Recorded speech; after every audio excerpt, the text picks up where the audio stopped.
Hello. Welcome to another episode of Thrive Like a Parent podcast. Today, I should have a guest with me, but that guest did not show up. And to be quite honest with you, that happens every now and then, actually quite regularly, but that's okay. No big deal. I have some thoughts on my mind and I'm just going to share them. And it's probably going to be a really short podcast. I shared this in stories a few days ago, and I kind of talked about it a little bit in my Q&A podcast I just did. But I think that the world of social media has always been a mediocre place, let's say. And mediocre meaning kind of toxic, kind of not. And there is some algorithm shift. I don't know what the heck is going on, but there are so many things that are so negative popping up on so many of my friends and Instagram friends who I've networked with, pages, and it's just not eating me alive, but just really annoying me. And I think one of the reasons it's annoying me is because we are choosing to put our lives out there. We are choosing to show up for our communities, who we love and who we've built and who we've created. And, there's these trolls, if you will, who are just saying just such terrible things. Your content's not relatable anymore on one of my friends, and women are weak on another one of my friends. And on my reels saying, no wonder he did it. It's just like craziness to me. And I think we are now living in a culture where we are hiding behind the screens. And yes, that's been going on for a while, but I want to give you some food for thought. I personally I let my children watch TV. That way I can kind of oversee it and monitor it. I don't really give them stipulations on it of like, you can or cannot watch it this time. You can or cannot only watch this much. They do a really great job of regulating themselves and how much they watch it. But my children don't get iPads unless we're on a plane, and that's for my own sanity. But I personally believe that iPads are a really different type of stimuli than TV, because iPads are in your face. Screens of phones are literally in your eyeballs, and they are stimulating your brain to a heightened state. And I was actually talking to a vice principal of a elementary school yesterday, and she was saying this particular generation, especially kindergarten, first, second graders, just all the kids that are in her schools right now, and she's been in this school for a really long time, it's a generation of anxiety. And the reason that she and I both feel that there is an increase in anxiety is because there's an increase in anxiety in the world. And we are sucked to these phones. We are sucked to these computers. I mean, you're even listening to something right now, in your ears. And the problem is that we have felt that having our children go outside is not safe or as safe as it used to be. And so we are keeping them inside. We're locking them in the house. We aren't allowing them to explore, get dirty, and get hurt, if you will, learn from mistakes and learn by doing. And so the problem is that there's actually more harm with these screens, whether it be a phone or an iPad. There is so much crap on YouTube. There is so much crap on, I can't tell you, literally every time my children and I travel, I look at the iPad to see what subscriptions, to see if they've downloaded any new games with subscriptions. And yes, I've got all the parenting, whatever on there, but sometimes it passes through and I'm like, oh, that's $8.99. I'm not paying for that every single month. Like, what the hell? And I think that it just demonstrates how anxious we are as a society, because these phones and screens are stimulating our brains and we are hiding behind them, and we are able to say the hard things or the nasty things or the mean things, and it's showing up in a really, really negative way. And I just want to give you food for thought on how you individually are choosing to spend your time, how your children are choosing to spend their time, because we need to get our children out into society and exploring and in earth and nature. And I don't know if you saw on my spring break trip, we went to Big Bend and we roughed it. Like, we were, I mean, you name it.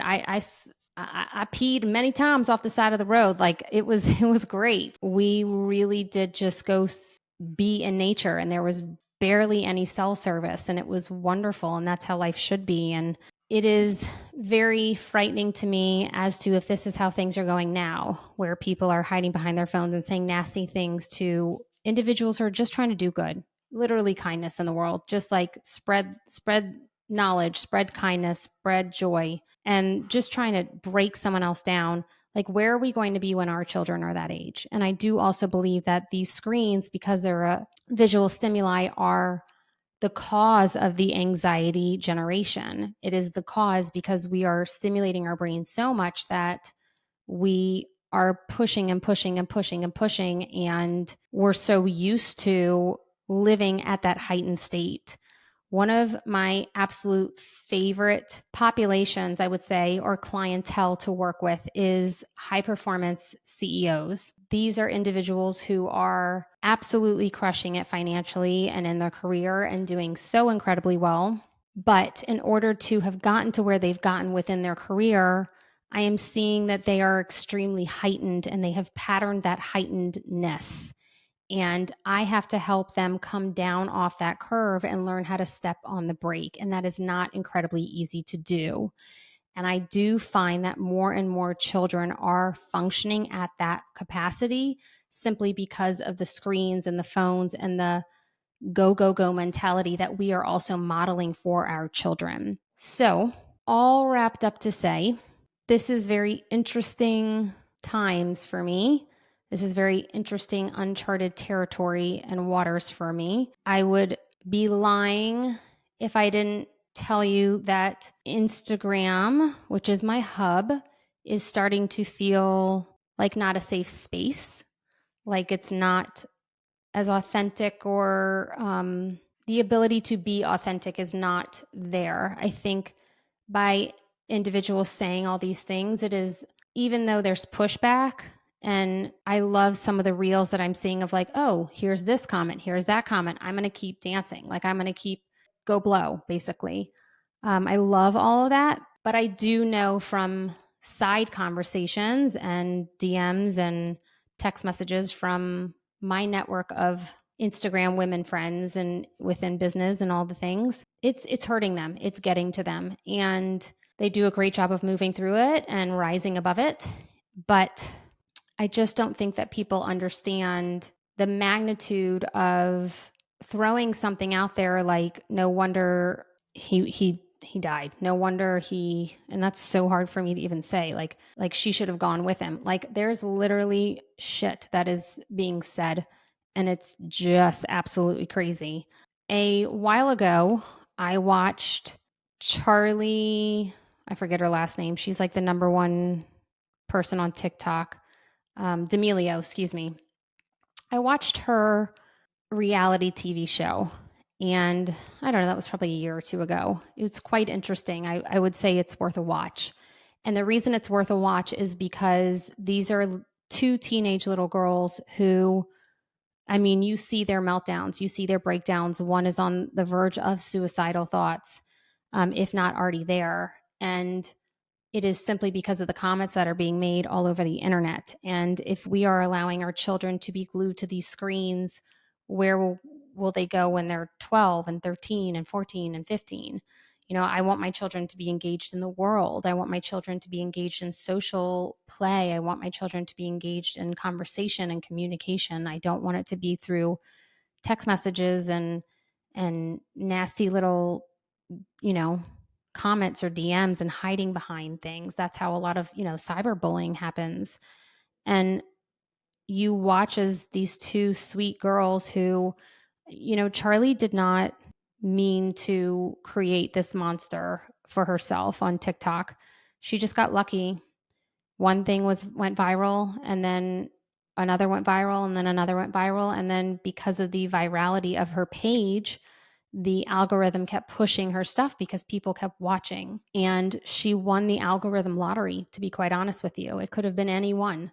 It was her, and her family moved their entire family from a small town to California and quit their jobs, and now they run their daughter's entire portfolio, and they've made a business out of her going viral and her success. And her sister came along with that because of, the nature of, oh, wait, but she has a sister. Who's that? But it's not just all beautiful fun and games. And it's not always fun and games over here either. It's not always fun and games for any of my friends who are in this industry, whether they're doing wonderful good in the world, and they're just to spread joy and love and like-minded individuals. I have a widow friend she's done fantastic things, and it's almost like now that she's doing well, she's remarried and she's very happy and she's showing that part of her life. People are saying her content's unrelatable, and she's like, so I'm just supposed to be sad and lonely and miserable the rest of my life for you to enjoy my content?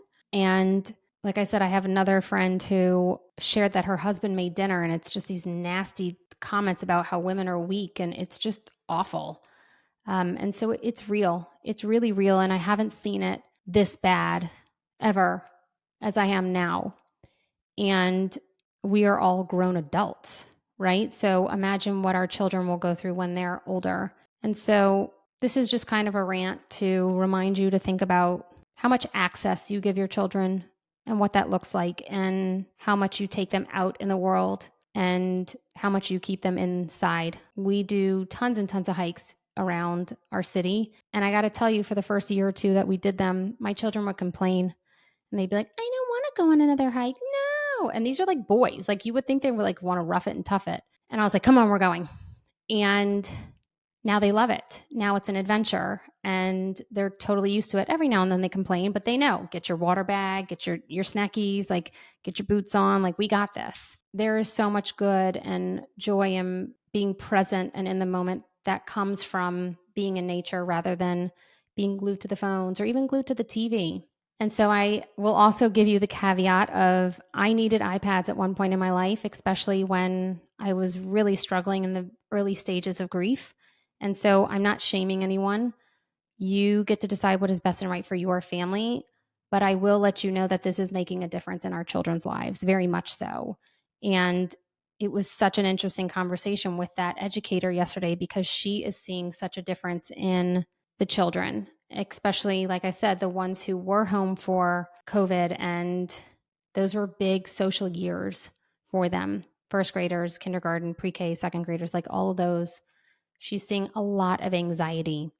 And that wasn't really around much when we were growing up. That wasn't as prevalent, I would say. And I believe it's because we're not getting our children out in nature as much. I believe it's because we're having our children on screens a lot more. And I also believe it's because we're modeling a lot more anxiety to our children because we are so stretched thin. And lastly, I believe it's because we are trying to focus on parenting in a way of feeling our feelings. We need to provide the nurture portion of feeling our feelings to our children and allow them to know it's okay to share their feelings. I am like all for that. I'm the number one advocate of allowing our children to feel connected and feel our feelings. But I want to remind you that it's also okay to set boundaries. And I do believe that is being lost in translation through gentle and conscious parenting and knowing that it's okay to hold structure and boundaries within our home. And so that's kind of all I have for today. But I just want to remind you to be kind. Be kind to people. It doesn't hurt to be kind. And if you are feeling some of the same things, or if you are showing up for yourself on social media or whatever it is, I hope that this resonates with you. And I hope you also know that, you can go on my page, look at a number and be like, holy moly, look at that. Like, wow, I want to be there. Or, wow, how'd she do that? Or, oh, that was fast. But it always comes, with another side of things, if you will. There's always another side to the story. And the grass isn't always greener. Not always. So find your happiness, find your joy, find your kindness and peace. And I'm going to do the same. So until next time, XOXO, Dr. B.